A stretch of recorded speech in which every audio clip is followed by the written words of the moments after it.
Olen ollut mukana sekä melontakurssilla, syysvaelluksella että hiihtovaelluksella.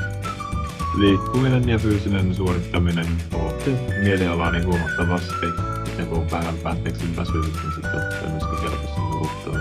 Hyvä fiilis kaiken kaikkiaan.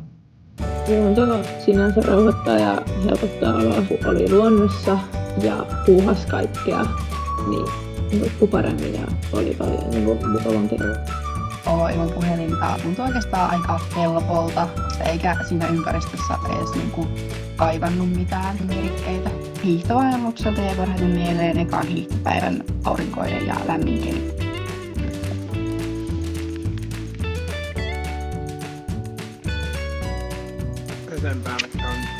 Voisin suositella tämmöistä niille, jotka haluavat löytää vähän omia rajojansa, vähän kokea luonnossa olemista ja muutenkin on vähän seikkailullinen ihminen.